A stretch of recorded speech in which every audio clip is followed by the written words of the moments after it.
Dan inilah kisah Rasulullah melabrak Abu Jahal hingga ketakutan. Abu Jahal terkenal sebagai pembenci Rasulullah. Berbagai teror dan ancaman dilakukan sang paman agar Nabi tidak melanjutkan dakwahnya. Namun ternyata ada saat-saat ketika Abu Jahal ketakutan dengan Nabi dan memilih untuk menuruti kata-kata Nabi.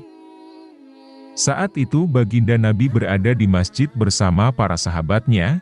Tiba-tiba seorang dari klan Zabid mengelilingi orang-orang yang berada di masjid tersebut. Ia berkata, "Hai orang-orang Quraisy, para pedagang mendatangi kalian lalu kalian berbuat zalim kepada mereka di tanah mulia kalian ini, bagaimana bisa?" Suara lelaki itu lantang dan terus-menerus menyuarakan isi hatinya hingga didengar oleh Nabi dan para sahabatnya.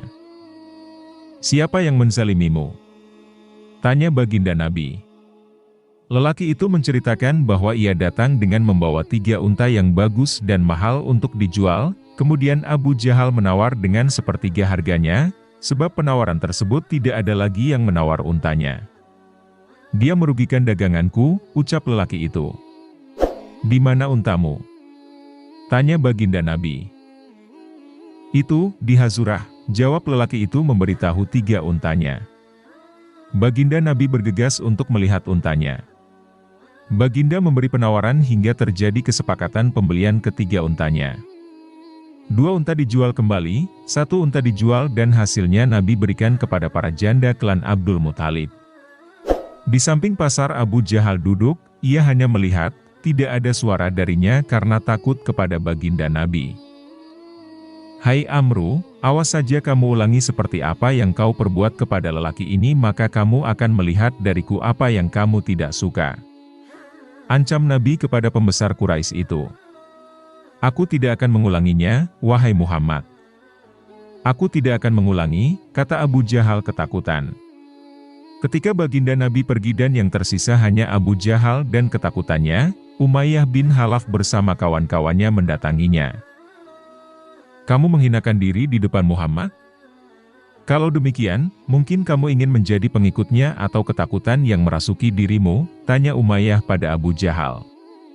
"Apa yang kamu lihat tentangku memanglah nyata. Aku melihat 2 orang laki-laki berdiri di samping kanan kiri Muhammad dengan menggenggam tombak. Keduanya sudah siap menusuk dengan tombaknya jika aku tidak mengiyakannya." Kemudian kisah kedua tidak jauh berbeda. Ketika itu Abu Jahal berhutang unta kepada seorang yang bernama Irashi. Lalu ia menunda-nunda untuk melunasi hutangnya. "Hai orang-orang Quraisy, siapa yang bisa menolongku untuk menagih hutang kepada Abu Jahal? Aku orang asing, aku adalah musafir. Ia telah merampas hakku," teriak Irashi pada orang-orang yang berada di sekitarnya. Orang-orang kafir Quraisy memberi petunjuk agar ia meminta tolong kepada baginda Nabi Muhammad. Tujuan mereka seperti itu tidak lain hanya mengejek karena mereka menganggap baginda Nabi tidak berani menghadapi Abu Jahal. Lelaki itu langsung bergegas menemui baginda Nabi.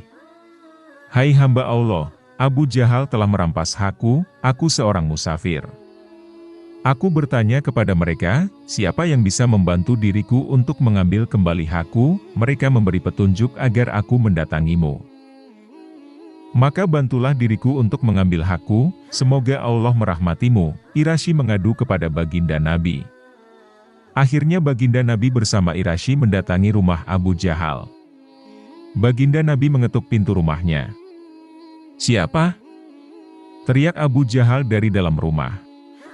"Muhammad," jawab tegas baginda Nabi. Abu Jahal keluar menemui dengan wajah yang pucat. "Berikan hak pemuda ini," perintah baginda Nabi. "Baik, tetaplah di tempatmu hingga aku memberikan haknya," ucap paman Nabi itu dan terburu-buru masuk ke dalam rumahnya. Lalu ia menyerahkan apa yang menjadi hak Irashi. Irashi pun beranjak pergi hingga kembali bertemu dengan orang-orang yang memberinya petunjuk untuk menemui baginda Nabi. "Semoga Allah membalas kebaikan Muhammad. Ia telah mengembalikan hakku dari Abu Jahal," tutur Irashi kepada mereka. Mereka saat itu menunggu seorang yang mereka utus untuk menjadi mata-mata untuk mengamati apa yang terjadi saat baginda Nabi bersama Irashi ke rumah Abu Jahal. Saat utusan mereka datang, mereka serempak bertanya, "Apa yang kamu lihat?"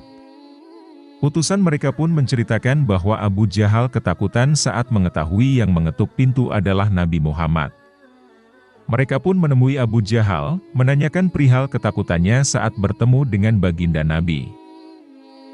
"Celaka kalian, Muhammad tidak mengetuk pintu dan aku tidak mendengar suaranya kecuali aku dipenuhi dengan ketakutan. Saat aku keluar, ada seekor unta jantan di atas kepalaku. Kalau aku enggan menyerahkan haknya niscaya unta itu sudah siap menyantap kepalaku," ujar Abu Jahal dengan ketakutan. Hal yang serupa juga pernah dialaminya ketika ia diwasiatkan untuk merawat anak yatim. Lalu ia memakan hartanya. Tak hanya itu, anak yatim tersebut diusir olehnya. Anak yatim itu mendengar ejekan orang Quraisy, "Yang bisa menyelamatkanmu dari Abu Jahal hanyalah Muhammad." Baginda Nabi bersama anak itu menemui Abu Jahal. Paman Nabi itu menjumpai hal yang sama, tombak di samping kanan dan di samping kiri Nabi yang digenggam oleh dua orang lelaki. Hanya Abu Jahal yang bisa melihat, layaknya unta yang hendak menyantapnya. Demikianlah videonya, semoga bermanfaat.